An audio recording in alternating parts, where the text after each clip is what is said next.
शुरुआत 7 सितंबर को हमने नागरकोइल से की थी।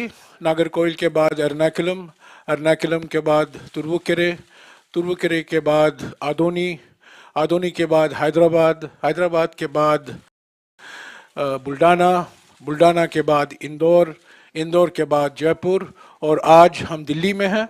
प्राथमिकता उत्तर भारत के चैनल, उत्तर भारत के अखबारों को दी जाएगी। सवाल संक्षिप्त में पूछिए ताकि हम सभी को मौका दे पाएं और करीब 35 मिनट तक ये प्रेस कॉन्फ्रेंस चलेगा।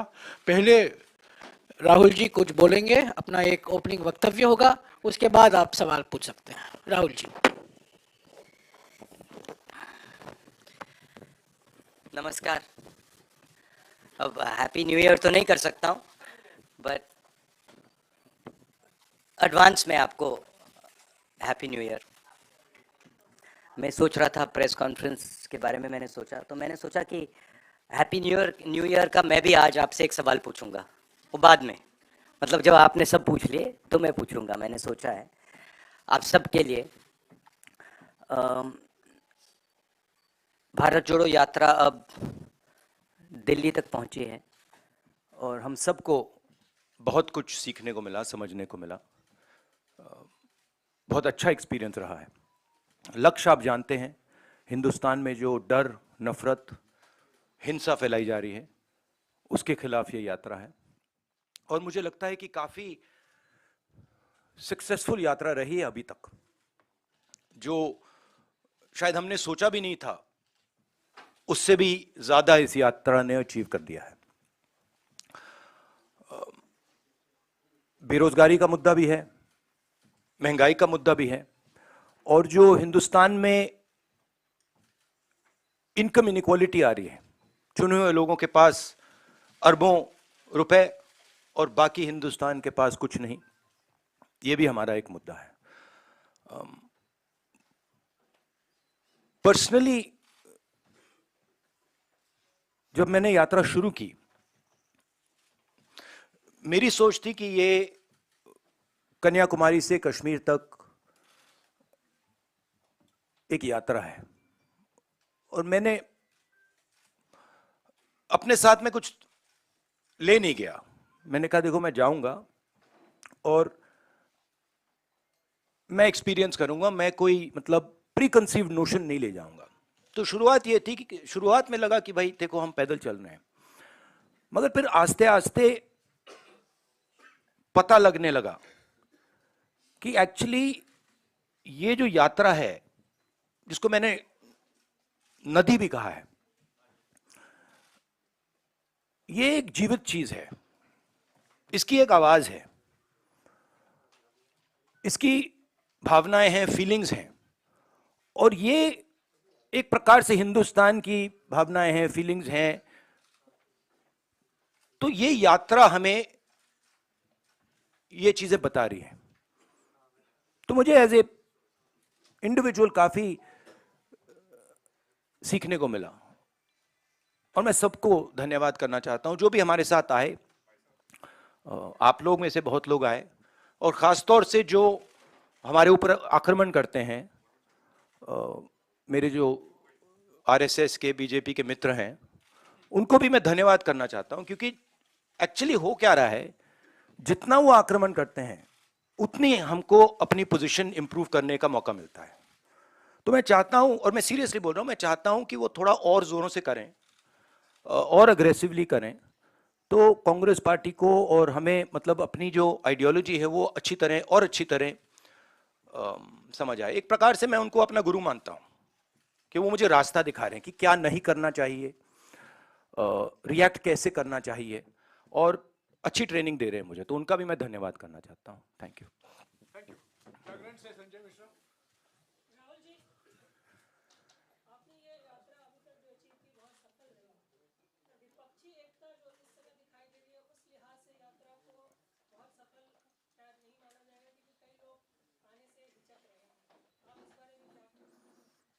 नहीं देखिए, जैसे मैंने कहा, मेरे लिए, जैसे कल मैं किसी से बात कर रहा था, उन्होंने मुझसे पूछा कि देखो यात्रा के बाद क्या होगा। हमें प्लानिंग करनी है कि यात्रा के बाद क्या करेंगे। काफी लोगों ने कहा है ईस्ट वेस्ट यात्रा, कोई और कुछ और कह रहे हैं, और मैंने उनको जवाब दिया, देखिए ये जो हमारी यात्रा है ये हमें कुछ बताने की कोशिश कर रही है, ये हमें कुछ बोल रही है, और अगर हम उसको सुने बिना कुछ और काम करना शुरू कर दें कि भैया देखो यात्रा के बाद क्या होगा, तो एक प्रकार से ये जो हिंदुस्तान की आवाज है उसका अपमान है। तो मैं वो नहीं करना चाहता हूं। रही बात विपक्ष की, मैं जानता हूं कि विपक्ष के नेता सारे के सारे हमारे साथ खड़े हैं, और वो मतलब वो क्लियरली हमें मालूम है। बट आज के हिंदुस्तान में कंपल्शंस भी होते हैं, पॉलिटिकल कंपल्शंस होते हैं, दूसरे कंपल्शंस होते हैं। तो मैं उस पर कमेंट नहीं करना चाहता हूं कि क्यों आ रहे हैं, क्यों नहीं आ रहा है, कौन आ रहा है, कौन नहीं आ रहा। बस मैं ये कहना चाहता हूं कि भारत जोड़ो यात्रा के दरवाजे जो भी भारत को जोड़ना चाहता है उसके लिए खुले हैं, किसी को हम रोकने वाले नहीं हैं। दूसरी बात, विचारधारा में सिमिलैरिटीज होती हैं।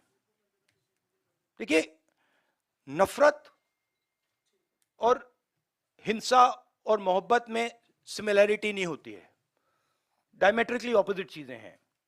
मगर बहुत सारे लोग हैं, और उसमें से अखिलेश जी हैं, मायावती जी हैं, बहुत सारे लोग हैं जो मोहब्बत का हिंदुस्तान चाहते हैं, मैं जानता हूं, नफरत का हिंदुस्तान नहीं चाहते हैं। तो रिश्ता तो है उनके साथ, आइडियोलॉजिकल रिश्ता, और भारत जोड़ने का और नफरत को मिटाने का रिश्ता है। आज तक से सुप्रिया।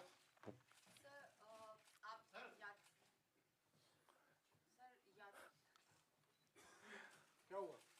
आज तक से सुप्रिया। यात्रा लेके चले हैं and it's a success, but सरकार के फेलियर्स कितने नजर आए? बहुत सारे लोगों ने आपसे आके बातचीत किया, चाहे युवा हो, बेरोजगारी का मुद्दा हो, आर्म फोर्सेस के जो लोग आए थे, चाइना के मुद्दे भी बात करी, महंगाई का, महिलाएं आ रही बात कर रहे हैं। सो सरकार के क्या क्या फेलियर्स आपको मेजर जो है नजर आ रहे हैं इस पूरी यात्रा के दौरान? आपने मतलब 6-7 क्वेश्चन एक क्वेश्चन में पूछ लिया। देखिए,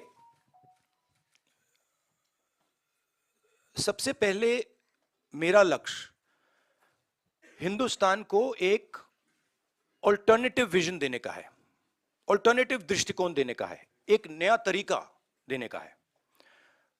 सरकार की कमियां हैं, उसमें मैं आपको बता सकता हूं, बेरोजगारी, इकोनॉमिक मिसमैनेजमेंट, नोटबंदी, गलत जीएसटी, चाइना, ये कमियां हैं, गलतियां की हैं।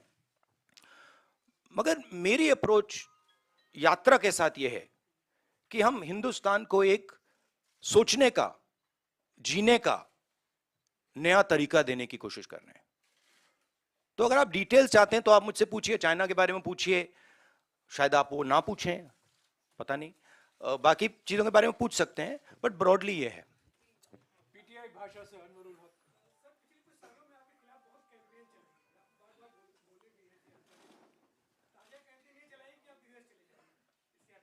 हाँ, पता नहीं ये मतलब ये कहाँ है, ये मतलब दिल्ली में तो है ना हम, ये कहीं और बैठे हैं? ये भैया एआईसीसी ऑफिस है ना, है एआई अभी है ना? अच्छा, हाँ, तो मुझे पता नहीं, मतलब मुझे तो लग रहा है भैया, पता नहीं मेरी दूसरी रियलिटी हो, आपकी दूसरी रियलिटी हो, मगर मुझे तो ये न्यू दिल्ली दिख रहा है। और कुछ एक, हाँ, नहीं, वो तो बहुत कैंपेन चलाते हैं, उनके पास पैसे की कोई कमी नहीं है, कैंपेन ही कैंपेन चलाते रहते हैं।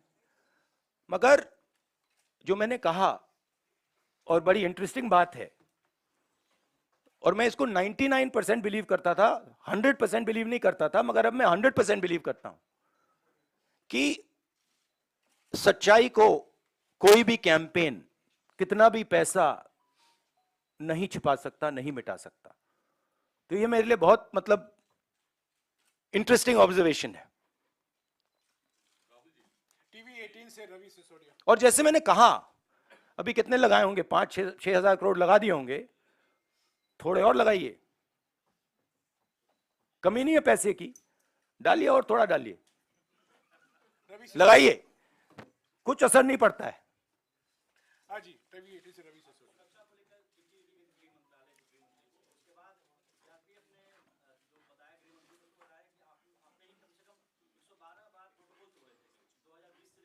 हाँ, देखिए, दो चीजें हैं इसमें। मैं भारत जोड़ो यात्रा कर रहा हूं, ठीक है। अब सरकार चाहती है कि मैं बीपी गाड़ी में भारत जोड़ो यात्रा करूं। कहते हैं आपका प्रोटोकॉल है कि आप हमें तंग मत करो, आप बुलेट प्रूफ गाड़ी में बैठ के कन्याकुमारी से कश्मीर तक चलो। अब यह मेरे लिए तो एक्सेप्टेबल नहीं है। अब यात्रा में आप मुझे समझाइए, भारत जोड़ो यात्रा में मैं बीपी गाड़ी में कैसे बैठूं? अच्छा, जब उनके नेता, उनके सीनियर नेता बीपी गाड़ी से बाहर आ जाते हैं तो फिर कोई चिट्ठी नहीं जाती। उनके नेताओं ने रोड शो किए हैं, खुली जीप में गए हैं, उनके ही प्रोटोकॉल के खिलाफ है ये। वो मुझे लिख रहे हैं कि भैया आप बीपी गाड़ी से निकल गए। तो उनके लिए प्रोटोकॉल अलग, मेरे लिए प्रोटोकॉल अलग। और सारे सीआरपीएफ के लोग जानते हैं, सीनियर्स जानते हैं कि मेरी सिक्योरिटी के लिए क्या करना है। और हमारी सिक्योरिटी बीपी गाड़ी में, मतलब मैं कैसे चलूं आप बता दो मुझे।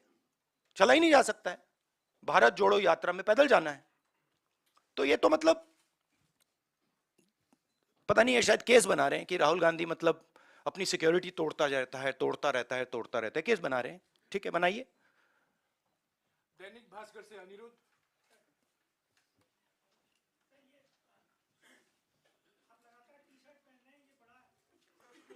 भाई मुझे बताओ एक बात, मुझे समझ नहीं आ रही बात। ये टी शर्ट से आपको इतनी डिस्टर्बेंस क्यों हो रही है?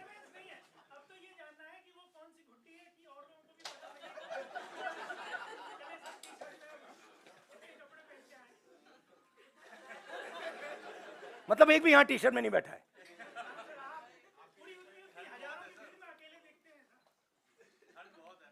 तो क्या आप चाहते हो मैं स्वेटर पहन लूं? मतलब इससे इतनी डिस्टर्बेंस क्यों नहीं है लोगों को? अच्छा, तो मैं ऐसे करूंगा, यात्रा के बाद मैं वीडियो बनाऊंगा कि टी शर्ट में कैसे चला जाता है और ठंड को कैसे कन्फ्रंट किया जाता है। बना दूंगा आपके लिए। शुक्रिया राहुल जी। रवि त्रिपाठी। हाँ, but what is your question?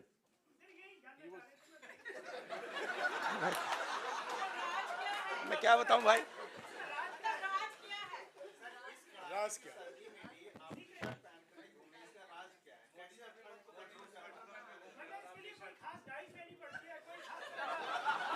गुरुजी,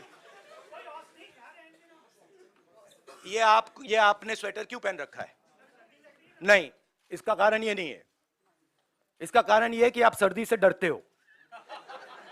इसका कारण नहीं है कि सर्दी है, आप सर्दी से डरते हो। मैं सर्दी से डरता नहीं हूं, सीधी सी बात है। नो सप्लीमेंट्री प्लीज, हो गया। नहीं, कहने दीजिए। न्यू ईयर अब देखिए ना, अब देखिए मोदी जी के प्रेस कॉन्फ्रेंस तो होते नहीं, तो मैं उनके भी 2-3 क्वेश्चन सप्लीमेंट्रीज आपको दे देता हूं।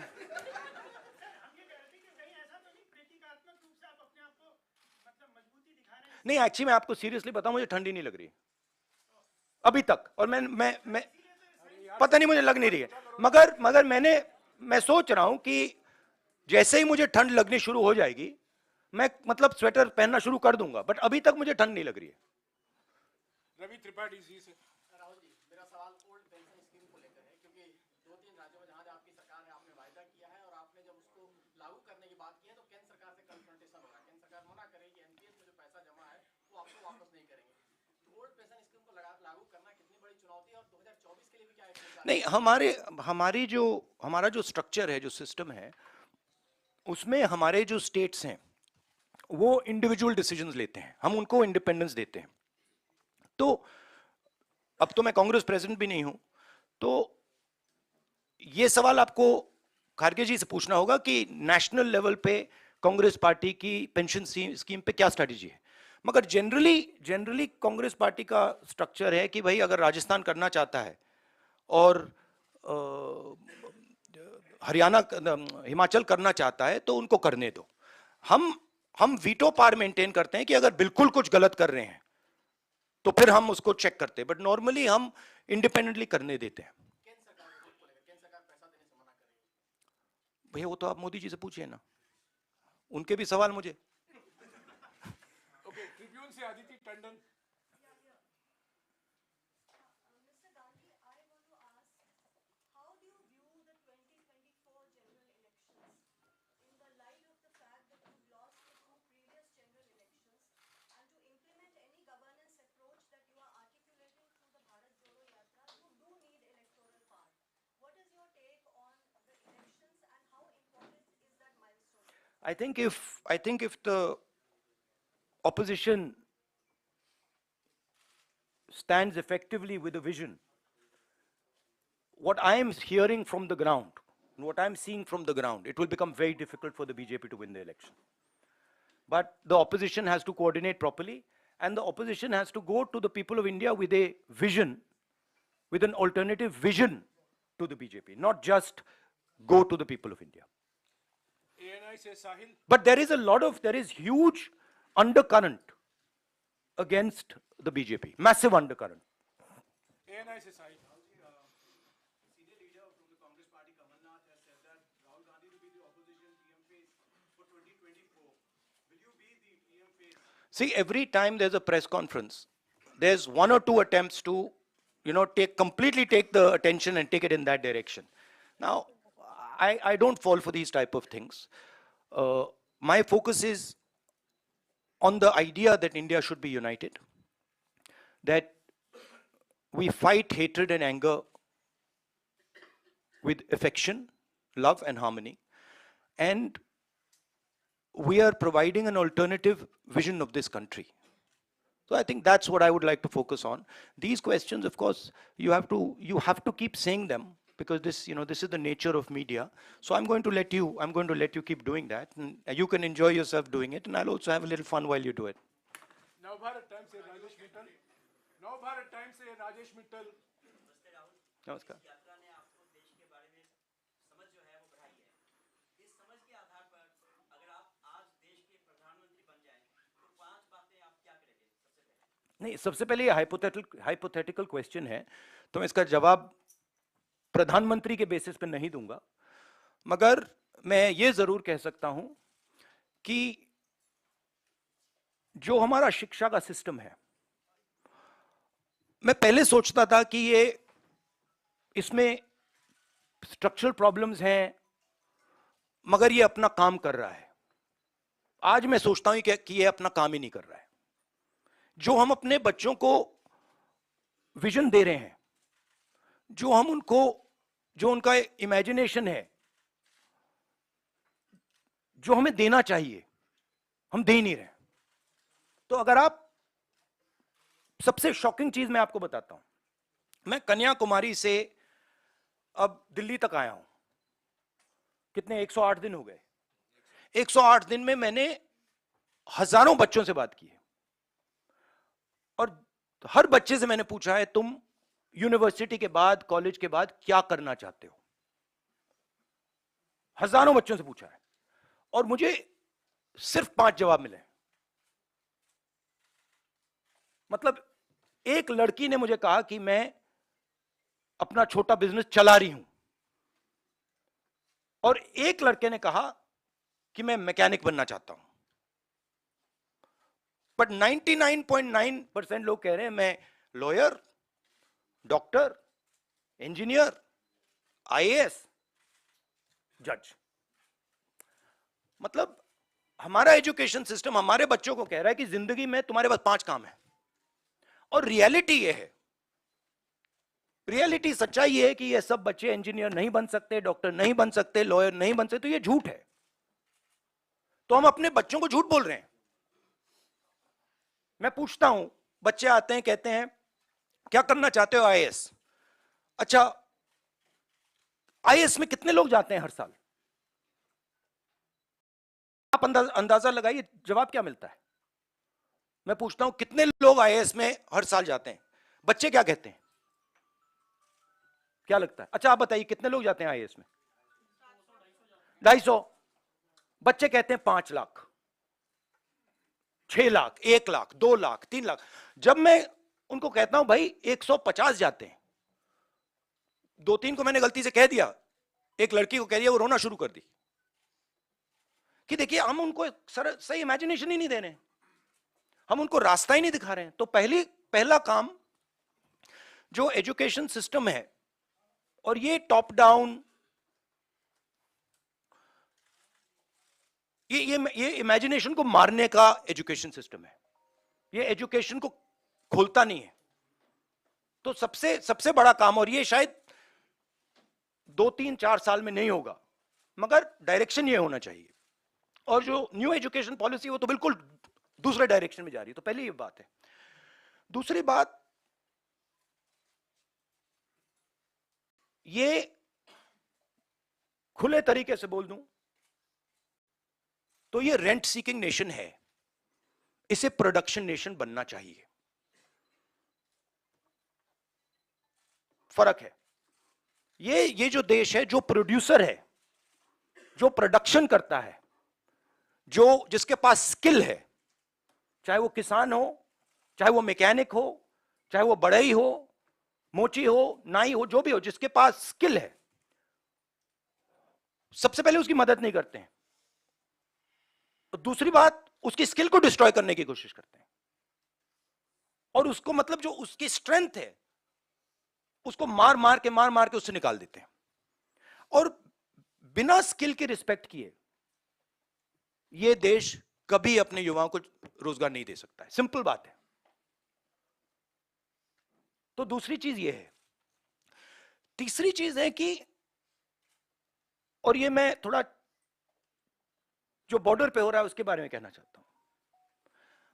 जो देश में हिंसा है, नफरत है, केओस है, इसका असर, इसका इफेक्ट दूसरे देश देखते हैं और उसका फायदा उठाते हैं। हमारी जो कंफ्यूज्ड फॉरेन पॉलिसी है, जो एक प्रकार से event based non strategic foreign policy है, उससे हिंदुस्तान को जबरदस्त नुकसान हो रहा है और बहुत भारी चोट लगेगी। और मैं इसको दोहराता जाता हूं मगर कोई सुनता नहीं है। जैसे मैं कोविड के समय दोहरा रहा था कि भाई प्रॉब्लम आ रही है, कोई सुनता नहीं है। तो ये भी बहुत जरूरी चीज है। बट मेन ये कुछ नहीं हो सकता अगर एक हिंदुस्तानी दूसरे हिंदुस्तानी से नफरत करता है, एक आदमी दूसरे को मारने की कोशिश कर रहा है, ये कुछ नहीं हो सकता। तो फाउंडेशन मोहब्बत, एकता, इज्जत, रिस्पेक्ट है। न्यूज 18 से अरुण कुमार सिंह।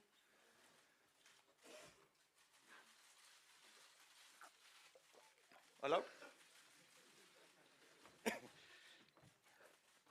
राहुल, जब आप यहाँ से गए थे ये करने के लिए भारत जोड़ो यात्रा, तो विपक्ष को छोड़ दीजिए, आप ही की पार्टी के नेता, आप ही की पार्टी के लोगों को भरोसा ये नहीं था कि आप ये यात्रा पूरी कर पाएंगे, और कई सवाल इनके ही मन में था। और अब जब यात्रा आपका सवाल पूछिए, उनके सवाल मत पूछिए। आपका सवाल, ये सवाल ही है, हाँ, आपका संक्षिप्त में इतना कितना कितना छोटा कर दो, सीधा पूछिए ना, सीधा सीधा ही पूछना होगा। तो उसमें क्या है कि अब जब आप यात्रा कर चुके, तो कई लोग ये कहते हैं कि वो राहुल नहीं है, ये बदलने वाले राहुल है, इतनी आसानी से इनको नहीं समझा सकते। अब आप कुछ चेंज आप अपने आप में ही देख रहे हैं, समझने में, लोगों से बातचीत करने के बाद, कि अब फैसले लेने या बात करने का अंदाज आपका एकदम अलग है, जुदा हो गया है, कुछ अंतर आया। देखिए, अंतर तो इस प्रेस कॉन्फ्रेंस के बाद भी आएगा। अंतर तो व्यक्ति में कंटिन्यूअस होता है, नॉन स्टॉप होता है, तो वो तो है। बट जो मेरी फाउंडेशन है, जो नींव है, उसमें मुझे कोई चेंज नहीं दिखा। उसमें वो फाउंडेशन मेरी वही है। जरूर मैं मतलब बहुत कुछ सीखा हूं और हर रोज सीखता हूं, और सिर्फ यात्रा से नहीं, हर इंटरैक्शन में से मैं सीखने की कोशिश करता हूं। तो एवोल्यूशन तो होता रहता है, मगर जो फाउंडिंग प्रिंसिपल्स हैं कि वो उसमें इतनी चेंज नहीं है।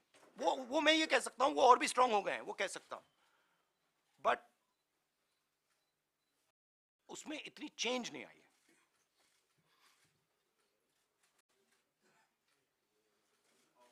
टेलीग्राम टेलीग्राफ से Sanjay ji. It's quite hot in here. Yeah, it is. आपको गर्मी लग रही है? बहुत प्रॉब्लम हो रही है. भैया कुछ करो प्लीज. एसी चलवाओ प्लीज. संजय, आप स्वेटर लिए कैसे बैठे हो इस कमरे में? हाँ, आपकी चमड़ी बहुत मोटी है.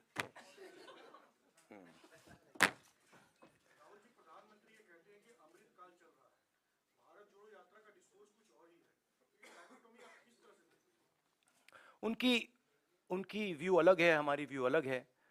तो उनका ओपिनियन हमारे से अलग रहता है, हमारा अलग रहता है. तो डाइकोटोमी तो कुछ है नहीं, अलग ओपिनियंस हैं. नहीं, अलग व्यू पॉइंट्स हैं. उनका उनका व्यू पॉइंट दूसरा है, हमारा व्यू पॉइंट दूसरा है. विचारधारा दूसरी है, विचारधारा की लड़ाई है. उनको अपनी व्यू पॉइंट रखनी चाहिए. जैसे मैंने कहा, अगर वो अपनी व्यू पॉइंट बदल जाएं, बदल दें, तो हमारे लिए प्रॉब्लम हो जाएगी, क्योंकि हम अपने व्यू पॉइंट को अच्छी तरह नहीं समझ पाएंगे. तो वो जो उनको जो लगता है वो करना चाहिए, वो करना चाहिए, और हमें जो करना है हम करेंगे. डाइकोटोमी कोई नहीं, ये बहुत पुरानी लड़ाई है. ये भी बात मुझे समझ आई है. ये एक्चुअली अगर आप मुझे पूछो क्या चेंज है, मैं आपको बताता हूं कि ये मुझे समझ आ गया कि ये बहुत पुरानी लड़ाई है और ये राजनीतिक लड़ाई नहीं है. ये मुझे समझ आ गया. जैनेंद्र एबीपी से. राहुल जी, मैं फिर से आपको 2024 के सवाल पर ले जाना चाहता हूँ. आपने कहा कि अखिलेश जी को, मायावती जी को भी मोहब्बत का हिंदुस्तान चाहिए, लेकिन अभी अखिलेश जी ने कहा था कि कांग्रेस और बीजेपी एक जैसे हैं.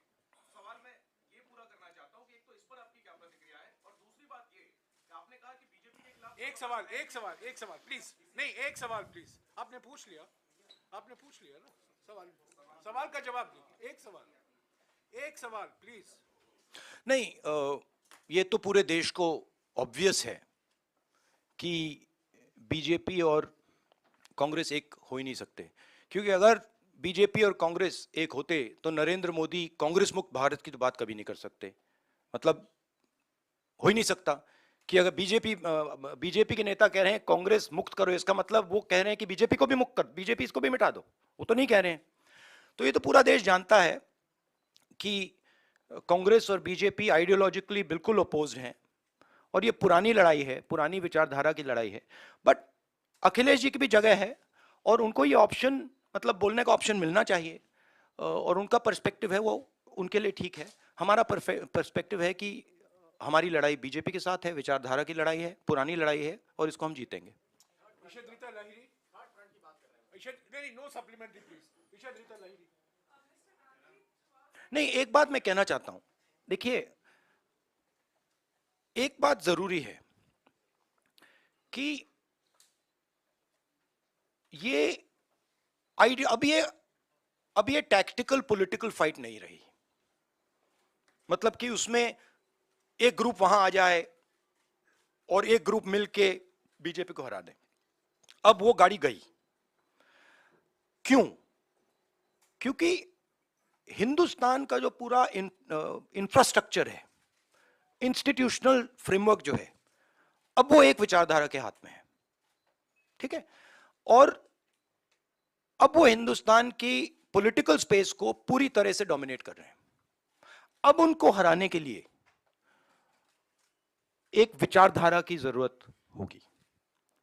और मैं ऑपोजिशन की बहुत रिस्पेक्ट करता हूं, और ऑपोजिशन के लोग मुझे बहुत अच्छे लगते हैं, और मगर मैं ये कहना चाहता हूं कि अगर आप समाजवादी पार्टी को देखें तो उनके पास एक नेशनल विचारधारा नहीं है. वो यूपी में जरूर उनकी पोजीशनिंग है और उसको उन्हें डिफेंड करना है, शायद उसलिए ना आए, बट नेशनल विचारधारा नहीं है. समाजवादी पार्टी का आइडिया केरला में नहीं चलेगा, कर्नाटक में नहीं चलेगा, बिहार में नहीं चलेगा. ठीक है? तो एक सेंट्रल आइडियोलॉजिकल फ्रेमवर्क स्ट्रक्चर की जरूरत है, वो कांग्रेस पार्टी ही दे सकती है, और वो हमारा रोल है. मगर हमारा रोल ये भी है कि जो ऑपोजिशन के लोग हैं वो कंफर्टेबल फील करें और उनकी रिस्पेक्ट हो, म्यूचुअल रिस्पेक्ट. मतलब वो भी हमारी करें, हम भी उनके करें. इशद्रीता.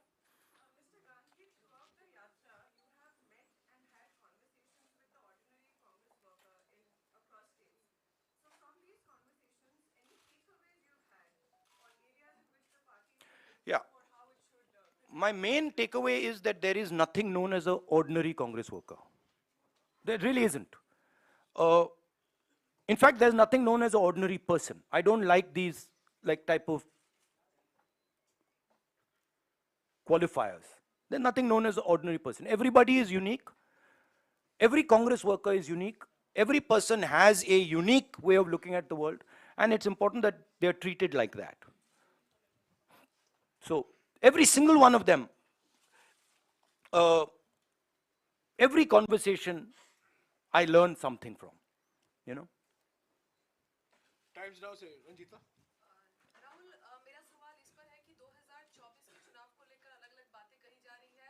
आपकी यात्रा मध्य प्रदेश में भी गई, लेकिन मध्य प्रदेश के एक विधायक है लक्ष्मण सिंह, वो कह रहे हैं कि मध्य प्रदेश में जो यात्रा गई उसका फायदा आने वाले मध्य प्रदेश चुनाव में हमें नहीं होगा, क्योंकि जो इंटरनल सर्वे आया है उसमें विपक्ष में ही मध्य प्रदेश में कांग्रेस दिख रही है। कांग्रेस, मैं आपको एक बात लिख के दे देता हूं अभी, कांग्रेस मध्य प्रदेश के चुनाव को स्वीप करेगी, बीजेपी वहां दिखाई नहीं देगी। मैं आपको गारंटी करके, आप लिख लो और उस समय मुझे बता देना। मतलब अगर आप मुझे, कोई क्वेश्चन नहीं है कि वहां पे बीजेपी मतलब दिखाई नहीं देगी, क्योंकि वहां पे तो मैंने सोचा था कि महाराष्ट्र में, मतलब मैंने जो वहां कहा कि महाराष्ट्र में बहुत अच्छा रिस्पॉन्स मिला, मध्य प्रदेश में तो टोटल अंडरकरंट था, मतलब तूफान आया हुआ है वहां पे। मध्य प्रदेश में हर व्यक्ति जानता है कि बीजेपी ने सरकार को चोरी करके पैसा देके बनाया है, तो पूरा पूरा प्रदेश गुस्से में है। आप ऐसे करिए, लक्ष्मण सिंह जी से बैठ कर लीजिए, शर्त लगा लीजिए, बड़ी शर्त लगाइए, फायदा हो जाएगा आपका।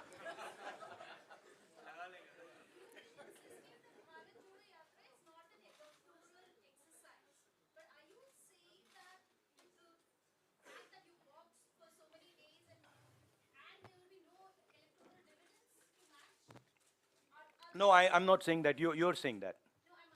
No, I'm not saying that at all. In my mind, as I said earlier, the yatra is a conversation. And I don't think it's fair for me to make any comments before that conversation is over.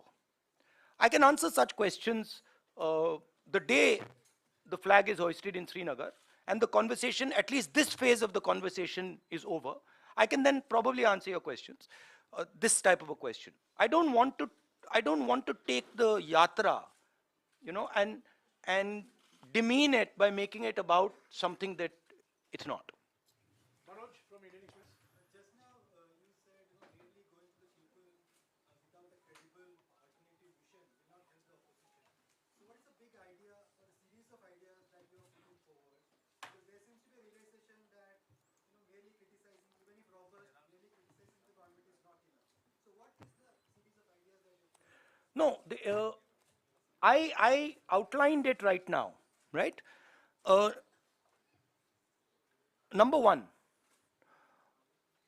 making India a production nation, which means that respecting skills and moving the mindset from one of GDP growth to GDP growth plus employment plus production plus exports, etc., etc., etc. That's the first thing.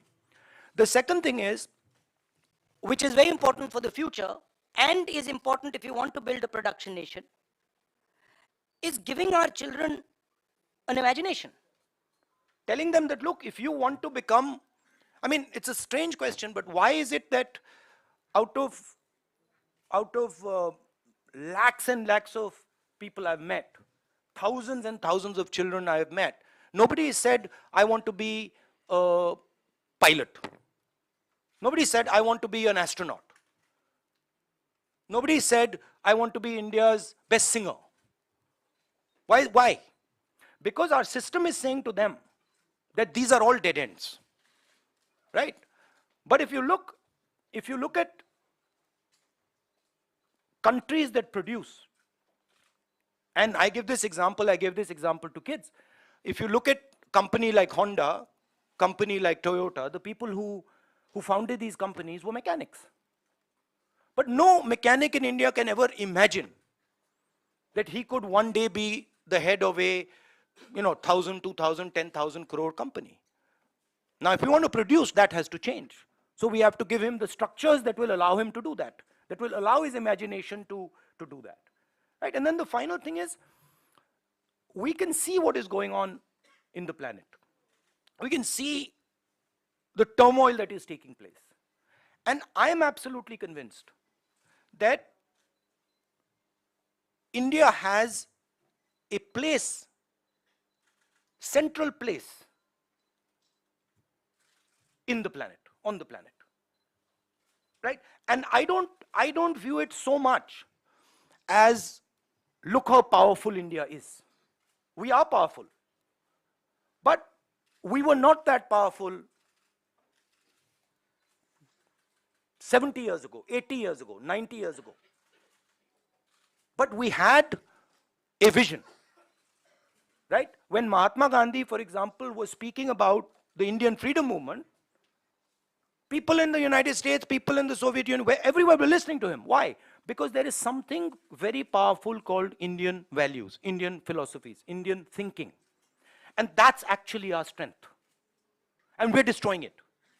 So when we make one Indian fight with another, when we are not harmonious, when a foreigner comes to India and he feels terrified that something might happen to him, we are attacking our own system. So these are the type of things that would be part of an alternative vision. Also, by the way, I don't see why only 2 or 3 or 4 people should benefit from the wealth of this country. I just don't understand it. Right? So, a sense of equality. There is a place for large business, I absolutely agree, and they have a central role in India in its future. But it cannot be that there are 2 or 3 business people who run this country. It can't, it just cannot be. TV9 से कुमार विक्रांत। राहुल जी, आपकी भारत जोड़ो यात्रा उत्तर प्रदेश जा रही है और वहां पर भारतीय जनता पार्टी के सांसद वरुण गांधी वही भाषा बोल रहे हैं जो भाषा आप बोल रहे हैं, जो भाजपा के नेता नहीं बोलते। क्या वरुण गांधी के लिए कांग्रेस पार्टी में जगह है? क्या वरुण गांधी को आप चाहेंगे वो भारत जोड़ो? ये आपको हमारे जो कांग्रेस प्रेसिडेंट है, ये सवाल आपको उनसे पूछना पड़ेगा। स्वागत किसी का भी है, बट वो बीजेपी के हैं, तो उनका वहां पे प्रॉब्लम तो होगा।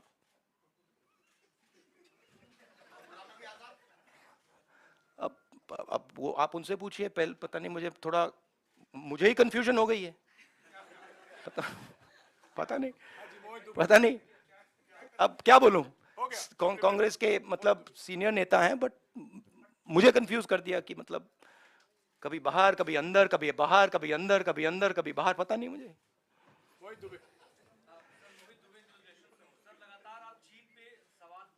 आपने पूछ लिया आज।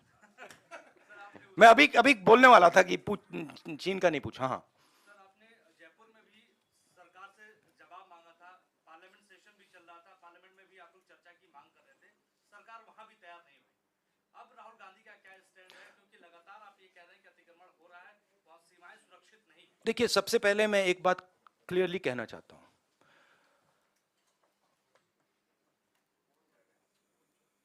मैं शहीद परिवार का हूं। मेरे पिता शहीद हुए और मेरी दादी शहीद हुई। यहां पे कोई है जिसके फैमिली में कोई शहीद हुआ? कोई है यहां पे? आप हैं?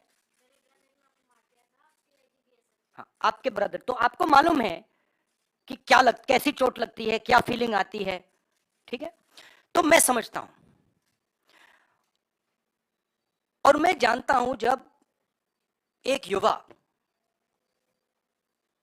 अपनी जान देने के लिए खड़ा होता है और जब वो शहीद होता है तो उसके परिवार को क्या होता है, मैं जानता हूं, समझता हूं।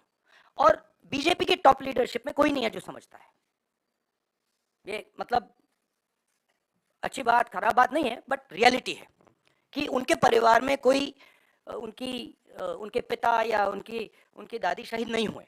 तो मैं बहुत क्लियरली समझता हूं और मैं ये भी चाहता हूं, मेरी जनरल अप्रोच ये है कि मैं चाहता हूं हमारा एक भी सिपाही किसी भी फोर्स का ना शहीद हो। ये मेरी स्टार्टिंग पोजीशन है कि मतलब मैं ये नहीं चाहता हूं कि हम इस चीज को कैजुअली लें,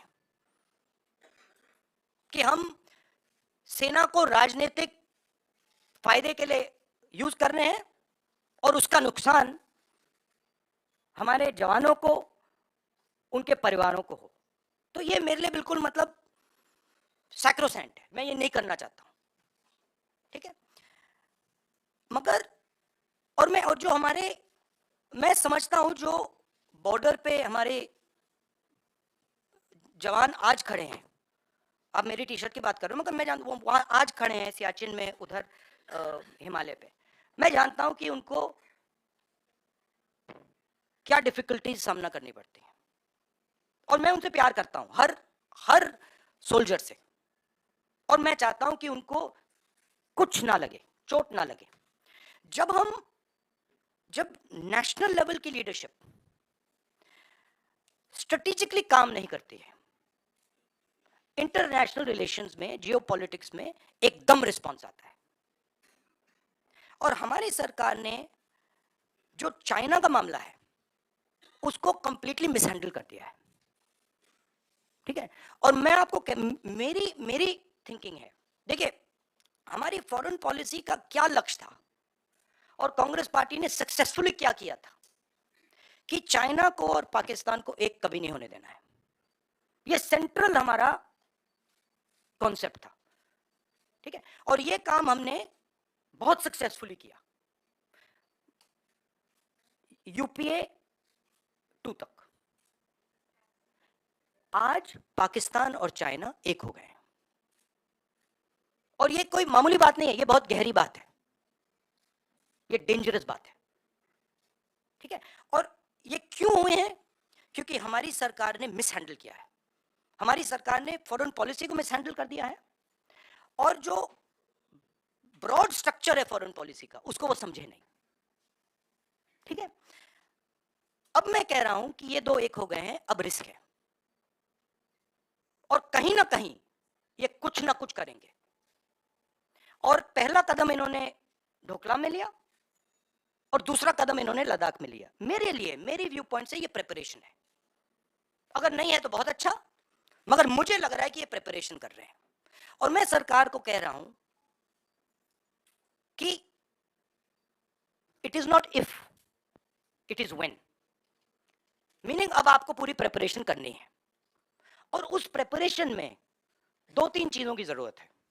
सबसे पहले आपको सेना, वायुसेना, नेवी, जो भी हमारे स्ट्रक्चर्स हैं उनकी बात सुननी है, वो क्या कह रहे हैं उनकी बात सुननी है, उसकी रिस्पेक्ट करनी है। इसका मतलब जो आप पॉलिटिकल यूज कर रहे हो उसको आपको बंद करना पड़ेगा एकदम, ठीक है। दूसरी बात, जो हमें प्रिकॉशंस लेने हैं, और वो मिलिट्री प्रिकॉशंस हैं मगर नॉन मिलिट्री प्रिकॉशंस हैं, वो आप शुरू कर दीजिए।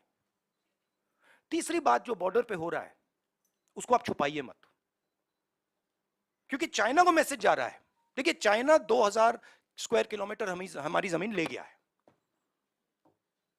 चाइना को मैसेज, प्रधानमंत्री जी ने कहा कि कोई अंदर नहीं आया, मैं आपके घर के अंदर आ गया, ठीक है। और फिर मैंने आपसे कहा भैया मैं नहीं, आपने मुझसे कहा कि नहीं, तो आप तो आए नहीं, तो मैं कौन सा मैसेज ले जाऊंगा? तो ये मैसेज उनको जा रहा है। तो हमें क्लियरली ये कहना है भैया आप अंदर आए हो, पब्लिकली कहना आप अंदर आओ, निकलो यहां से। तो ये सरकार इस पे कंफ्यूजन में है, और मैं चाहता हूं कि ये कंफ्यूजन हटे। अब मेरे बारे में क्या करते हैं, जब मैं सरकार की बात करता हूं एकदम कहते हैं मैं आर्मी की बात कर रहा हूं। नहीं, मैं आर्मी की बात नहीं कर रहा हूं, मैं सरकार की बात कर रहा हूं। सरकार में और आर्मी में फर्क है। सरकार ने गलत निर्णय लिए हैं तो सरकार को आर्मी के पीछे, नेवी के पीछे, एयरफोर्स के पीछे नहीं छुपना चाहिए, ये कायरता है।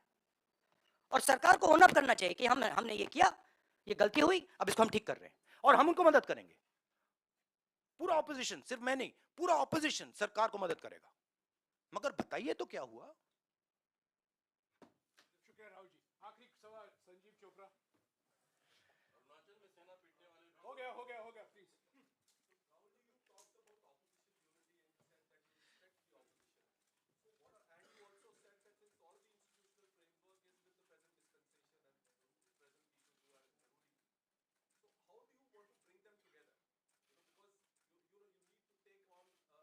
the idea of Bharat Jodo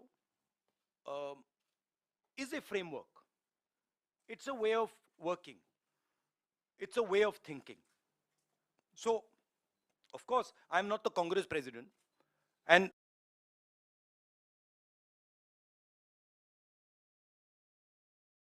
but it is about bringing people together and making them comfortable. You know, respect basically. शुक्रिया राहुल जी, शुक्रिया Rahul ji.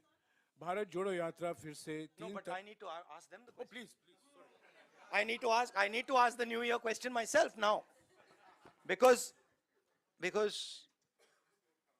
my one question I get. So why am I not allowed to use a teleprompter? मैंने क्या गलती की है? मतलब आप प्रधानमंत्री को टेलीप्रॉम्प्टर यूज करने देते हो, आप दूसरों को भी टेलीप्रॉम्प्टर यूज करने देते हो, तो मुझे क्यों नहीं? नहीं, मगर ऑप्शन तो देना चाहिए।